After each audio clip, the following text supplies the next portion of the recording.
नमस्कार बच्चों, मैं doctor Sumant Singh, teachers academy online platform Prayagraj से। देखिए, हम बात कर रहे हैं क्या, UP PSC GDC government degree college. Government degree college में जो असिस्टेंट प्रोफेसर बनते हैं उसका exam Uttar Pradesh public service commission करवाता है। और ये देखिए, असिस्टेंट प्रोफेसर बॉटनी में अगर आप तैयारी कर रहे हैं यूपी पीएससी जीडीसी की, तो मैं आपको बता दूं ये वैकेंसी कभी भी आ सकती है, बिल्कुल आने ही वाली वैकेंसी है।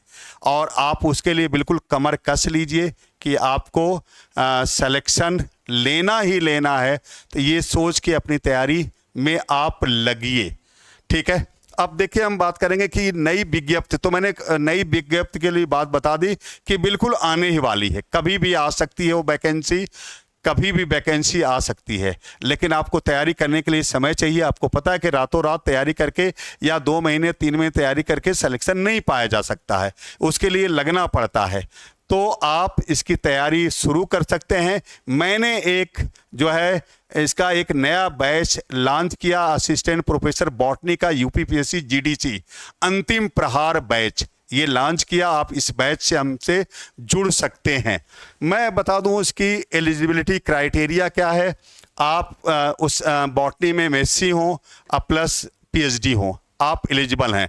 या बॉटनी में एमएससी हो और नेट क्वालिफाई हो, आप एलिजिबल हैं।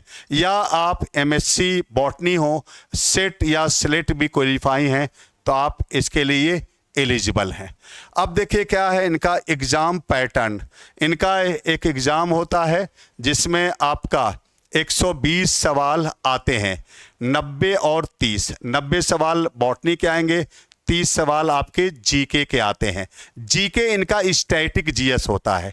स्टैटिक जीएस का मतलब कि जैसे पीसीएस में जीके वाला पोर्शन है, जीएस वाला, वही पोर्शन यहाँ भी है। यहाँ कोई जिस तरह से ये नहीं है कि यहाँ से सवाल, यहाँ से सवाल, यहाँ से सवाल आएंगे, कोई मतलब पर्टिकुलर सिलेबस नहीं, बस स्टैटिक है। जिस तरह से पीसीएस में आते हैं उसी तरह से यहाँ जीके रहता है। तो आपको पूरी चीज़ों को पढ़ना पड़ेगा।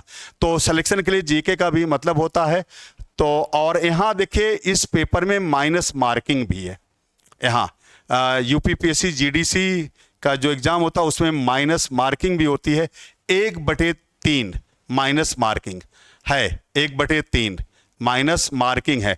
तो इसको आपको ध्यान से इस एग्ज़ाम को देना पड़ेगा, क्योंकि जब जहाँ भी माइनस मार्किंग है, जो सवाल आपको नहीं आ रहे हैं उससे थोड़ी आपको दूरी बनानी पड़ेगी। इसके अलावा हम आपको बता दें, पहले क्या होता था कि ये जो एग्ज़ाम होते थे केवल क्वालिफाइंग के लिए होते थे, बाद में फाइनल सिलेक्शन केवल इंटरव्यू के आधार पर हो जाता था। लेकिन अब ऐसा नहीं है, अब ये रिटेन वाले नंबर जुड़ेंगे। तो रिटेन वाले नंबर से आप क्वालिफाई करेंगे, आप फिर रिटेन प्लस इंटरव्यू दोनों का नंबर जोड़ करके आपका अंतिम चयन होगा। और आपको पता है कि इस एग्ज़ाम से जो गवर्नमेंट डिग्री कॉलेज हैं, जीडीसी का मतलब गवर्नमेंट डिग्री कॉलेज हैं, राजकीय महाविद्यालय, उसमें आपका सिलेक्शन होगा। तो अगर आप असिस्टेंट प्रोफेसर बॉटनी में तैयारी कर रहे हैं तो आप हमसे जुड़ सकते हैं टीचर्स एकेडमी पर। आपको कोई शिकायत का मौका नहीं मिलेगा। ओके बेटा जी, थैंक यू बेटा जी, थैंक यू बेटा जी, थैंक यू बेटा जी।